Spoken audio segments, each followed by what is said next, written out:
Hi friends, అందరికీ నమస్తే. AP ప్రజలకు శుభవార్త అయితే తీసుకొచ్చింది. ఈ నెల 4వ తారీఖు అయితే అకౌంట్లో డబ్బులు జమ చేయబోతున్నారు ఫ్రెండ్స్. ఎవరికి జమ చేయబోతున్నారో, ఎన్ని గంటలకు జమ అవుతాయో, అండ్ మరొక విషయానికి వస్తే ఒక పథకం పేరు అయితే మార్పు చేయడం జరిగింది. ఆ పథకం ఏంటో ఈ వీడియోలో అయితే పూర్తిగా డిస్కస్ చేసుకుందాం. ఫస్ట్ టైం కనుక నా ఛానల్ చూస్తున్నట్లయితే లైక్ చేయండి, సబ్స్క్రైబ్ చేయండి ఫ్రెండ్స్. ఇలాంటి జెన్యూన్ కంటెంట్ను మీ ఫ్రెండ్స్ అండ్ ఫ్యామిలీ మెంబర్స్కి షేర్ చేయండి. ఇది ఈరోజు ఈనాడు దినపత్రికలో రావడం జరిగింది.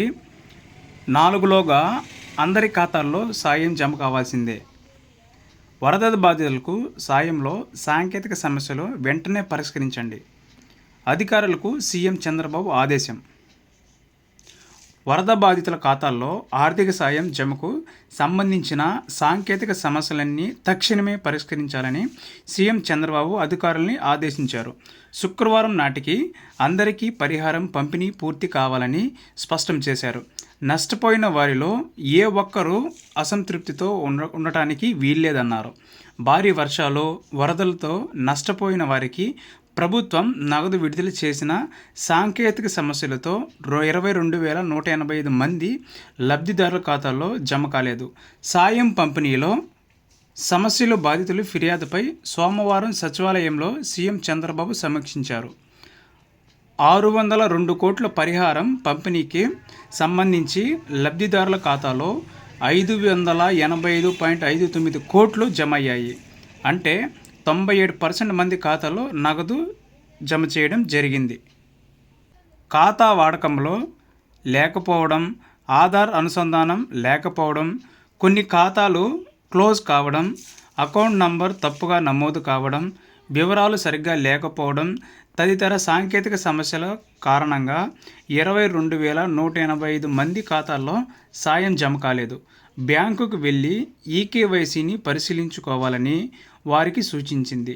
ఇది 2-3 రోజుల్లోనే ఈ ప్రక్రియ పూర్తవుతుందని తెలిపింది. ఇప్పటికే కొంతమంది పరిహారం కోసం దరఖాస్తు చేసుకున్నారని, వాటికి పరిశీలించి అర్హులైన వారికి సాయం అందిస్తామని సీఎం అధికారులను అయితే తెలిపారు. ఖాతాల్లో డబ్బులు పడిన వారు సచివాలయాల సిబ్బందిని సంప్రదించి సమస్యలు పరిష్కరించుకోవాలని సూచించామన్నారు. దెబ్బతిన్న వాహనాలకు బీమా చెల్లింపు, రుణాల రీషెడ్యూల్, అర్బన్ కంపెనీల ద్వారా ఎలక్ట్రానిక్ వస్తువులు మరమ్మతులు తదితర అంశాలపైన సీఎం వివరించారు. మంత్రులు నారాయణ, అనగాని, సత్యప్రసాద్, వివిధ శాఖల అధికారులు పాల్గొన్నారు. సో ఇది ఫ్రెండ్స్, అంటే మొన్నటి దినానైతే వరదల కారణంగా ఇబ్బంది పడ్డ ప్రజలకైతే ప్రభుత్వం పరిహారం అయితే అందించింది.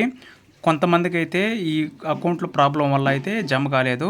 వాటిని ఈ నెల 4వ తారీఖు అయితే అకౌంట్లో జమ చేస్తామని చెప్పి సీఎం చంద్రబాబు నాయుడు గారు అయితే చెప్పడం జరిగింది.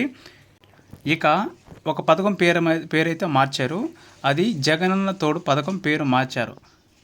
చిరు వ్యాపారుల కోసం ప్రవేశపెట్టిన జగనన్న తోడు పథకం పేరును కూటమి ప్రభుత్వం మార్చింది. ఆ పథకానికి చిరు వ్యాపారులకు 0 వడ్డీ రుణాలుగా పేరు పెట్టింది. జగనన్న తోడు పథకం పేరు మార్పు కోసం గ్రామ వార్డు సచివాలయ శాఖ నుంచి వచ్చిన ప్రతిపాదనలను ప్రభుత్వం ఆమోదిస్తూ సోమవారం అయితే ఉత్తర్వులు అయితే జారీ చేయడం జరిగింది. సో ఇక నుంచి జగనన్న తోడు పథకం మార్చి చిరు వ్యాపారులకు 0 వడ్డీ రుణాలుగా పేరు మార్చడం జరిగింది. సో ఇది ఫ్రెండ్స్ ఇవాల్టి వీడియో కనుక నచ్చినట్లయితే లైక్ చేయండి, సబ్స్క్రైబ్ చేయండి ఫ్రెండ్స్. గవర్నమెంట్ నుంచి ఏ చిన్న అప్డేటు మిస్ అవ్వకుండా ఉండాలంటే ఛానల్ని సబ్స్క్రైబ్ చేసుకోండి.